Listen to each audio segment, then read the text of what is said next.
Now may the words of my lips and the meditations of all our hearts be acceptable in your sight, O Lord, our strength and Redeemer. Amen.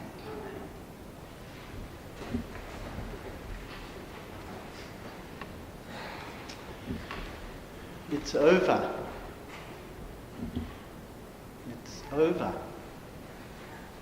tell you why. You'll see why I said that in a moment or two. So with a sense of anticipation, I hurried my way along the aisles of my favourite supermarket in downtown Kampala.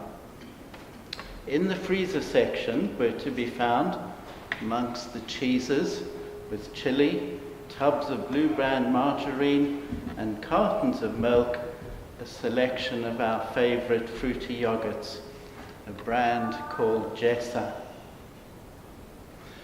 But on this occasion I was to be disappointed. Standing alongside the very shelf where the favourite yogurts to be found was one of the store assistants whom I'd come to know quite well. He guessed what I was looking for.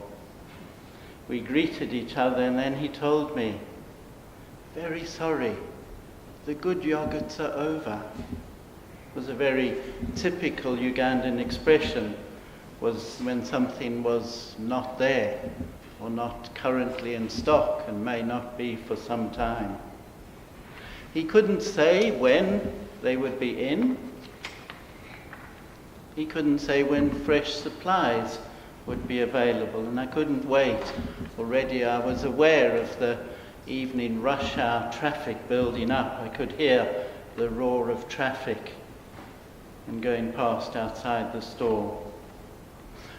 Well, I'd met with disappointment and I trudged back to the car. And in a very different world, at a very different event, Mary, the mother of Jesus, speaks similar words to Jesus when at the wedding at Cana in Galilee. They have no wine. Let's apply those words to our own lives for a few minutes. Because with those words, Mary speaks a truth about all of our lives, a truth that at some point we all experience. There comes a time when the wine gives out, the glass is empty, the party is over, and on that day life seems empty and dry. There's no vibrance or vitality. Nothing is growing or fermenting within our world, and our world feels tasteless and drained of colour. The flowers in the vases are dry and lifeless. Where has the wine of our life given out this morning? What relationships have run dry? What parts of us remain empty? Each one of us, I'm sure, could tell a story about a day the wine gave out. It was over. It may be the death of a loved one, dearly loved relative. It might be the loss and ending of a friendship. It might be about the loss of employment, the loss of things that give us meaning.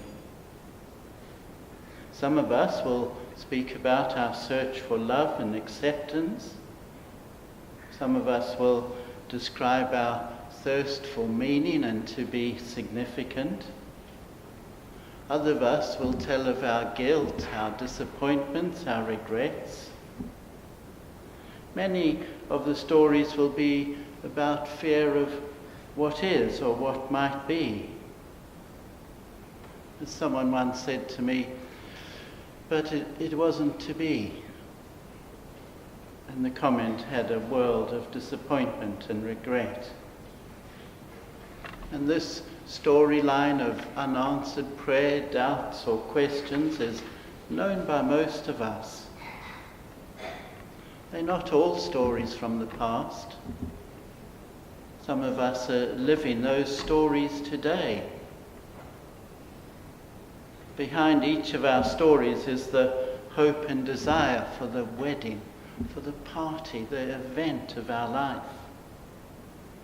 We come to the wedding at Cana not simply as guests and spectators, but as people wanting to join in as a bride or a groom, and we come seeking love and acceptance and wholeness. And no matter how often we refill our glass, it remains empty. There is never enough wine. And as the day wears on, we become increasingly aware we can't replenish from our own resources because they are over, they have run out. And the day seems just a big embarrassment, a big failure. That's what must have been like for the groom and bride at the wedding.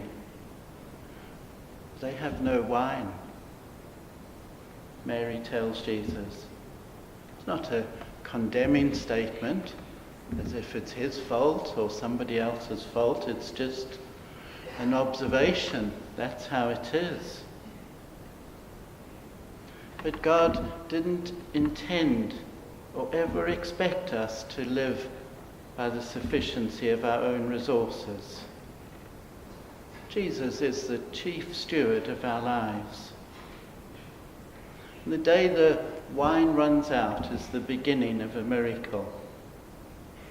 And Jesus doesn't just simply refill our glasses and say, well, now just get on with it. He comes and transforms our lives, turning water into wine. It is, after all, the third day, the day of resurrection and new life.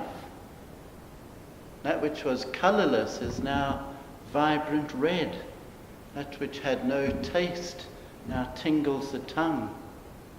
That which had no fragrance in the vase now has a full bouquet. That which had no life is now fermenting, active and alive. And on the third day, the day of resurrection, our lives are filled to the brim with good new wine. That was the miracle at Cana, and it's never stopped happening. Every moment of every day, Jesus himself pours into the empty jars of our lives. He is the good wine, generous, abundant, endless. I can't tell you how it happens, and maybe neither can you. I don't know how it happens. I only know that it does happen. We will have tasted the good wine. We'll have all experienced the miracle at Cana in our lives, and we've seen it in the lives of others. And that can be the moment when all the things that seem wrong can be turned into joy and despair into hope. Fear can be transformed into courage, and we can do things we never thought possible. We can begin to think and act in new ways. Empty lives can be filled back up. These are all the miracles of Cana. And Jesus' glory becomes ours. Two lives, the one glory, and we share his glory as the disciples did at the Transfiguration. They have no wine, Mary said. It's over. But they will, and you and I will. The miracle already begins when the wine gives out. Let's take our empty glasses to the chief steward for refilling today and every day.